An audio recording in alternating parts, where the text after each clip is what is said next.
sur ma chaîne pour votre lecture intuitive de ce mois de novembre 2019. J'espère que vous allez très bien.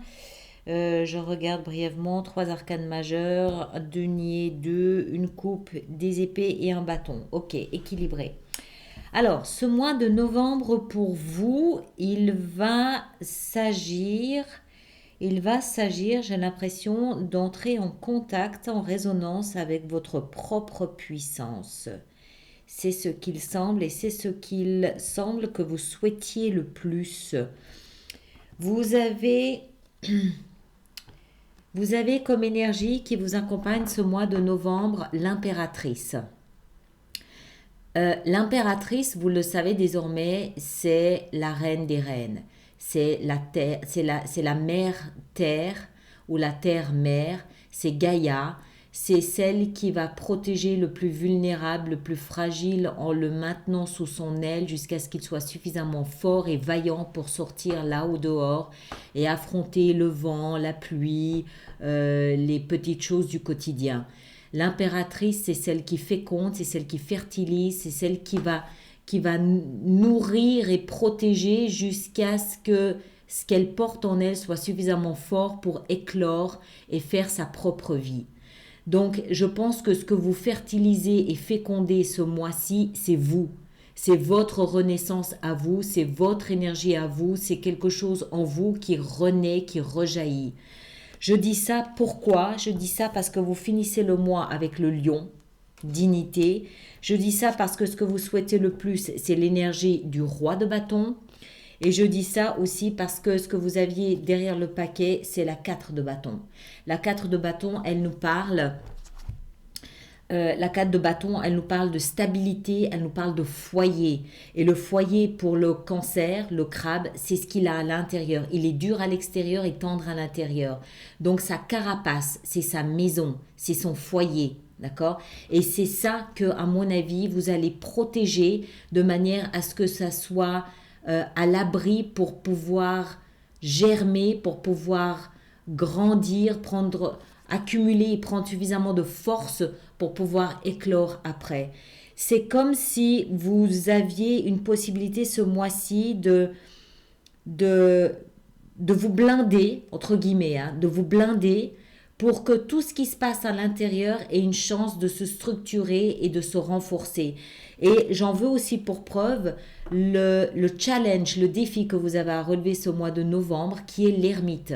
L'ermite, vous le savez, comme son nom l'indique, c'est celui qui se retire à l'intérieur de sa grotte, à l'écart de la société, à l'écart de toute vie active, parce qu'il cherche à comprendre. Et c'est un défi pour vous. Je ne pense pas que vous avez des problèmes à comprendre quelque chose. Je pense que le défi, c'est de ne pas trop vous retirer. D'accord? Parce qu'il est en train de se passer quelque chose en vous qui a juste besoin d'un équilibre de protection et de force pour pouvoir se structurer, mais pas trop se retirer non plus.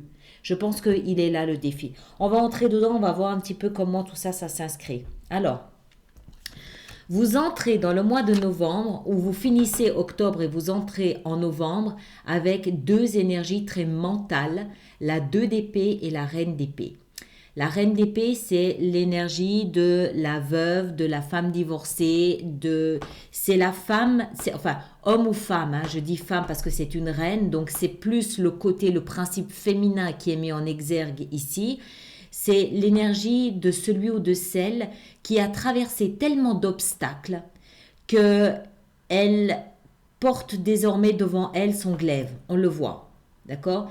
Quiconque tâcherait de lui raconter des bobards ou de la rouler dans la farine ou de s'approcher d'un peu trop près de ses émotions, elle a son glaive tendu, prêt à lui trancher la tête. D'accord? Ce qui ne veut pas dire que vous êtes devenu un monstre froid, sans cœur, sans rien du tout, c'est pas ça. Ce que ça veut dire, c'est que vous en avez tellement vu, tellement traversé, tellement vécu, que vous êtes aguerri. Vous êtes discernant ou discernante. Ok? Vous voyez les choses qu'on ne voit pas. Vous comprenez les choses qu'on ne dit pas. C'est ça que ça veut dire. Et avec ça, on a la 2 d'épée qui, elle, nous explique que vous êtes dans une situation où vous avez un choix à faire. ou alors vous êtes dans une situation de calme intérieur, de grande sérénité intérieure. Ça peut, même si c'est un choix que vous avez à faire, vous êtes parfaitement à l'aise avec ce choix à faire. C'est-à-dire qu'il y a une espèce de vie intérieure qui fait que, ok, je dois trancher sur quelque chose, je ne sais pas si je vais choisir à gauche ou à droite, je me pose, je me calme, je me donne cette possibilité d'entrer à l'intérieur de moi parce que je sais que j'y suis en sécurité et je vais peser le pour et le contre et je verrai de quelle façon je vais trancher. Ma vérité. D'accord? C'est ma vérité. C'est ce que je veux moi, c'est ce qui me correspond à moi par rapport à ce que j'ai vécu, par rapport à mes expériences à moi. Donc, calme, posé, serein, mais en sachant qu'il y a un choix à faire. Il y a un choix qui s'impose, il y a quelque chose qui doit s'éclairer, s'illuminer, vous ne savez pas quoi, mais vous êtes en phase avec ça, vous êtes calme, en paix avec ça. On continue. Ce que vous voulez le plus, c'est l'énergie du roi de bâton. Le roi de bâton, il est à l'opposé de la reine d'épée. Le roi de bâton, c'est le feu, c'est la flamme, c'est le charisme, c'est le dynamisme, c'est l'initiative, c'est le créatif, c'est celui qui s'impose par son rayonnement. C'est celui qu'on remarque, c'est celui qu'on voit. Vous voulez être plus sûr de vous, plus confiant en vous. Vous voulez avoir ce rayonnement. Je pense que ce que vous souhaitez, c'est que votre calme, votre sérénité intérieure commence à se voir à l'extérieur. C'est ça, je pense.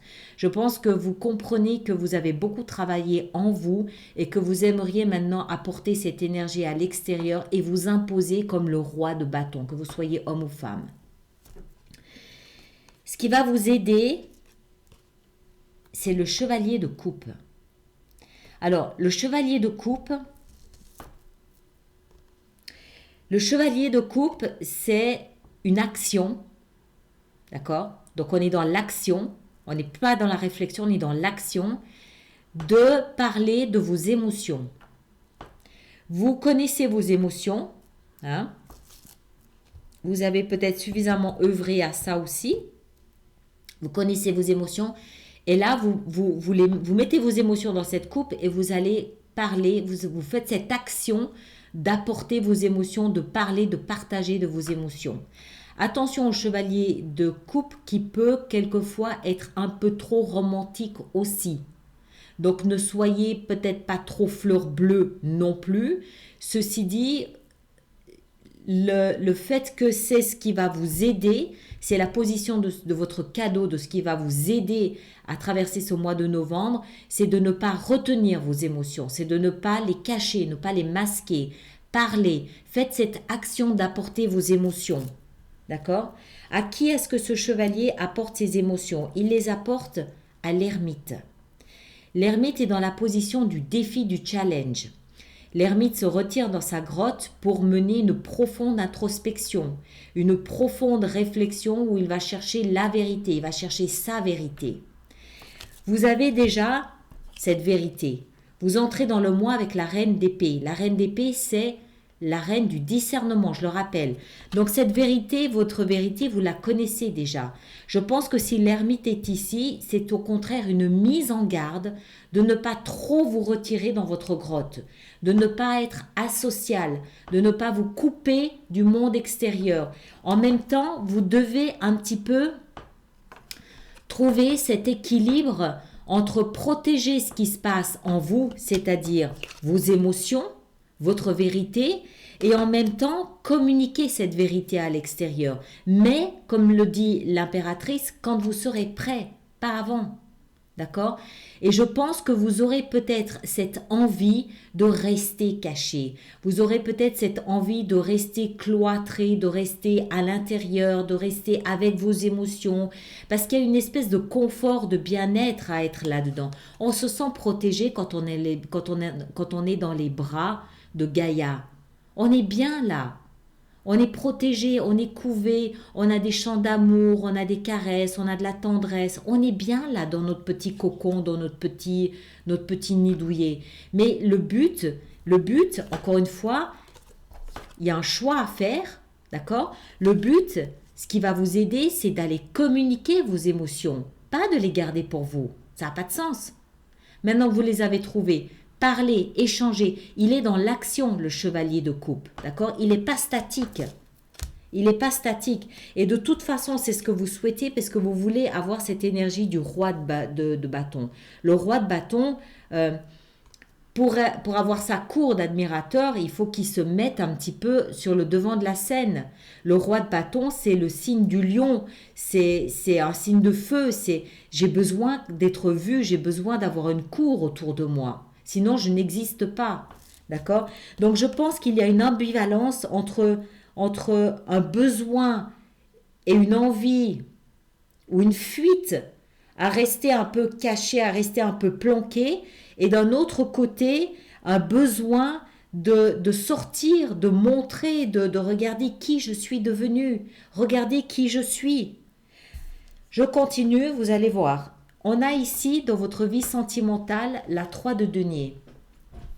La 3 de denier, c'est la carte, l'énergie de l'association et de la collaboration par excellence.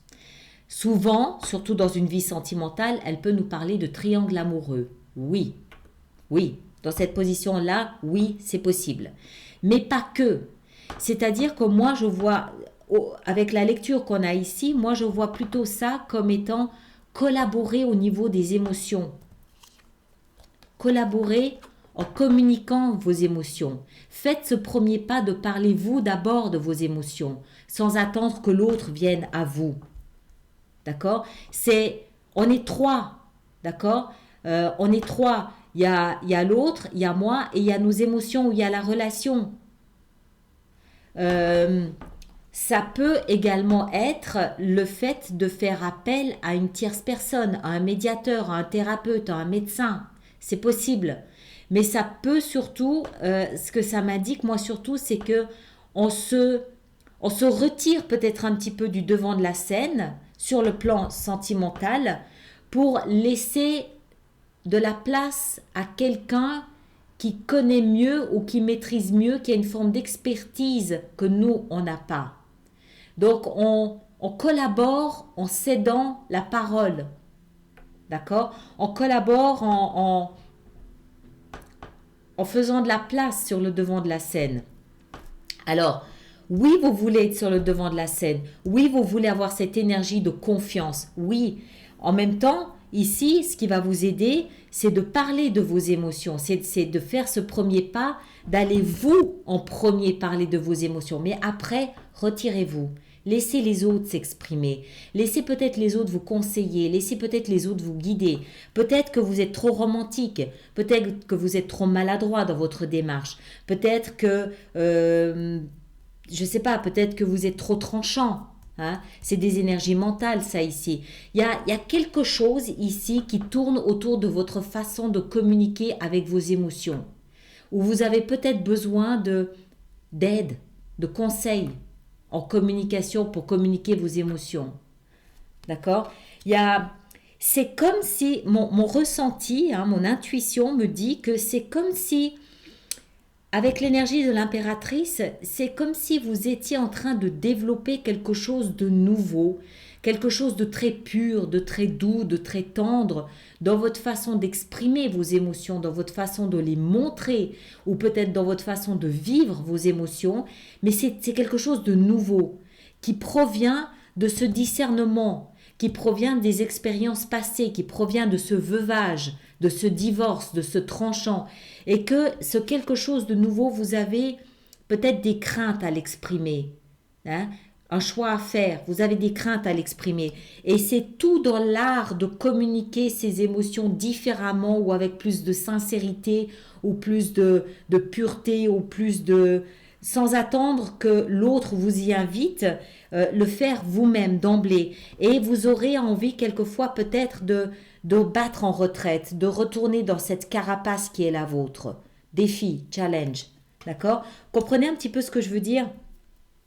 On a le lion en fin de... On continue, on va voir un petit peu comment ça va nous aider. On a le lion en fin de mois pour donner encore un peu plus de panache. Dans votre vie professionnelle et financière, le chevalier de denier. Alors, vous êtes en train de construire et de bâtir votre vie professionnelle et ou financière d'une manière sûre, certaine, tangible, concrète, mais lente. D'accord? Chi va piano va sano e lontano. Hein? Vous allez lentement, mais vous allez sûrement et vous allez pour longtemps. Voilà. En plein bâtisseur de votre vie professionnelle. Vous le placez en fonction de ce que vous viviez. Vous avez peut-être un nouveau projet. Si c'est le cas, il va mettre du temps à se développer, mais c'est quelque chose qui va durer longtemps et c'est quelque chose de sécure. C'est quelque chose de tangible, de concret sur lequel vous pouvez vraiment vous appuyer. Dans votre vie spirituelle, votre vie intérieure, on a le pendu. Alors, le pendu, il y a une espèce de petite similitude avec ceci. Le pendu, lui aussi, il est en recherche d'introspection. Que ce soit ça, que ce soit l'ermite, que ce soit l'impératrice ou que ce soit le pendu, nous indique qu'il y a une espèce d'ébullition qui se passe à l'intérieur de vous. Il y a une recherche de vérité, il y a une recherche d'illumination, une recherche d'éclaircissement, une recherche de compréhension dans quelque chose ou dans, encore une fois, une façon de communiquer quelque chose. Le pendu nous explique que vous êtes invité à réfléchir avant d'agir. Vous êtes invité à vous positionner sous un autre angle de vue pour porter un autre regard sur ce qui est en train de se passer. J'ai ce vague sentiment que ça concerne beaucoup votre façon de vous exprimer ou de parler de vos émotions. D'accord? C'est ce que le pendu nous indique ici. Il vous invite à... Vous aviez peut-être l'habitude de communiquer comme ça. Il vous invite à vous positionner comme ça et envisager peut-être de parler différemment. Envisager peut-être de ne pas attendre que l'autre fasse un pas vers la communication, mais que vous le fassiez. Parlez de vos émotions. Dites clairement ce que vous ressentez, ce que vous pensez. D'accord? C'est aussi une façon peut-être un petit peu d'arrondir les angles de la reine d'épée qui va, elle, avoir un langage peut-être un petit peu tranchant. D'accord? Encore une fois, c'est une reine qui est froide. Elle en a tellement vu, tellement bavé, que elle va pas, voilà, elle va appeler un chat. Mais quelquefois, il faut peut-être aussi un petit peu arrondir les choses. D'un autre côté, le chevalier de coupe, il est peut-être aussi un petit peu trop fleur bleue. Donc, il n'est pas mal non plus que de temps en temps, la reine d'épée, cette énergie de la reine d'épée, le rappelle à l'ordre et lui explique que c'est bon, ce qu'il dit en 5 phrases, il peut le dire en 2 mots. Hein? Vous comprenez ce que je veux dire? J'ai l'impression que ça tourne autour de votre façon de vous exprimer ou peut-être vous d'exprimer, d'interpréter vous-même vos propres émotions. J'ai l'impression que ça tourne autour de ça. Que c'est comme une espèce d'invitation à revenir à quelque chose de plus sain, de plus simple et de plus authentique parce que relié à la terre, parce que relié à l'essence de la vie finalement. Et puis en fin de mois, on a l'issue de ce mois, plutôt pas en fin de mois, l'issue de ce mois, c'est la force. Alors, la force, c'est le signe du lion, c'est le signe du soleil, c'est le signe de l'été. C'est ce rayonnement, c'est cette beauté, c'est cette confiance, c'est la dignité, d'accord? C'est l'orgueil, c'est la fierté. Et on peut dans certains cas aussi, surtout ici par cette illustration, comprendre que la force symbolise une forme de retenue. Mais dans ce cadre-là, avec la lecture ici qui est la vôtre, je le lis pas comme ça. Je le lis pas comme ça parce que au contraire, la retenue, c'est un défi. Donc vous n'allez pas finir le mois sous une forme de retenue quel qu'il soit. Au contraire, je pense que l'issue de ce mois nous explique que vous avez la possibilité, en naviguant du mieux que vous pouvez à travers ces défis ici que vous rencontrerez durant le mois de novembre, au contraire de renouer avec la dignité du lion. Cette jeune fille, elle maîtrise la gueule du lion. Qu'est-ce que ça symbolise? Qu'est-ce que ça signifie? Ça signifie qu'elle maîtrise sa peur du lion. C'est tout. Le lion devient son ami, c'est-à-dire qu'elle arrive à collaborer avec ses propres craintes. Elle arrive à collaborer avec ses propres angoisses, ses propres doutes. D'accord? Elle arrive à trouver un équilibre et une forme de paix entre une façon de communiquer, de voir les choses tranchantes, métalliques, et une forme ici d'expression de ses émotions. Elle arrive, cette jeune fille, à retrouver une forme de panache, une forme de fierté, d'orgueil par le biais du roi, parce que c'est un roi. Un roi, c'est pas un valet, il a fait ses preuves, un roi. Il sait ce qu'il est, il sait d'où il vient, il sait ce qu'il a traversé pour arriver à s'asseoir sur ce trône. D'accord? Donc elle arrive en fin de mois, cette jeune fille ici, à renouer avec ce panache du roi, avec cette grandeur, cette stature du roi. Euh, parce que voilà, elle a bravé peut-être sa crainte de repartir, se camoufler à l'intérieur de soi où il fait si doux, où il fait si bon. Et puis peut-être aussi qu'elle a eu la force, le courage de s'effacer un petit peu et de laisser les autres s'exprimer ou laisser les autres lui donner des conseils. Peut-être qu'elle a appliqué des conseils qu'on lui a donnés pour arriver à maîtriser, ce lion. D'accord? Voilà, donc très très bien. C'est une énergie que je sens essentielle, fondamentale, profonde, mais pas facile à vivre. D'accord? Parce que ce que vous avez à combattre, entre guillemets, ou à expérimenter plutôt ce mois-ci, c'est vos propres peurs, vos propres angoisses. Il n'y a pas de carte d'angoisse ici, hein, d'accord? Il n'y a aucune énergie, aucune carte qui nous parle d'angoisse. On va plutôt parler d'ambivalence. Vous avez à expérimenter vos propres ambivalences ce mois-ci. Une envie de sortir, mais une envie de rester cloîtré. D'accord? Vous comprenez, vous êtes cancer, je le suis aussi, donc je comprends très bien cette envie de sortir, croquer la vie à pleine pince, et en même temps ce besoin de rester bien cloîtré à l'intérieur, en sécurité, protégé par son immense carapace. L'impératrice, c'est vraiment une énergie, enfin c'est la poitrine d'une grosse mama, où on est bercé très tendrement,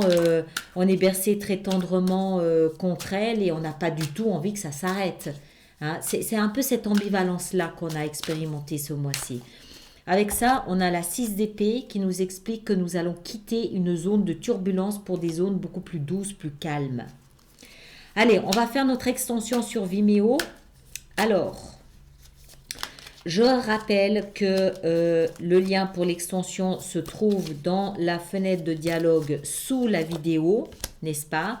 Je rappelle également qu'en allant directement sur vimeo.com, vous tapez Alice Nicolas et vous arrivez sur ma page des extensions.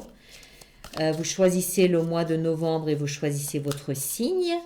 Et puis, je rappelle également que nous avons tout un programme d'abonnement qui vous permet d'avoir vos extensions à un prix beaucoup plus intéressant. Tiens, elle est retournée celle-là. On va l'honorer de cette façon. Je vais voir sur Vimeo si j'en rajouterai des cartes, hein, d'accord? Alors, ici, dans la vie sentimentale, c'est marrant, vous devez être le 3e signe qui a la 7 d'épée dans la vie sentimentale. Je vais en rajouter encore une. Oula, d'accord. Alors, il se passe des choses dans votre vie sentimentale. Il se passe des choses. Encore une. D'accord. Bon, on va voir tout ça. Le chevalier, qu'est-ce qu'on a avec le chevalier dans la vie? Ah, ben on a encore une fois le lion. Très bien. Et puis, dans la vie intérieure et spirituelle, waouh, la grande prêtresse avec le pendu. Waouh, très très puissant ce mois-ci pour vous. Très puissant, très puissante intuition. Et le valet de bâton. D'accord, ok. Bon, alors on va voir au niveau de votre vie sentimentale, surtout il semble qu'il se passe des choses là. Il y a peut-être la fin d'une relation ici. Euh, peut-être que en fait, je vous le dis un petit peu comme ça, peut-être que en fait votre façon de communiquer à nouveau vos émotions va engendrer un changement, une modification, une transformation de votre vie sentimentale. On va voir ça plus tard sur Vimeo, d'accord? Vous avez ici aussi l'as de bâton, donc un nouveau départ passionné, un nouveau départ, un nouveau départ. Voilà mes très chers, je vous laisse là, ceux qui me rejoignent, à tout de suite. Pour les autres, on se retrouve à la fin du mois d'octobre pour la vie sentimentale et on en saura plus visiblement ici sur votre vie sentimentale à ce moment-là. Merci à vous, à très bientôt.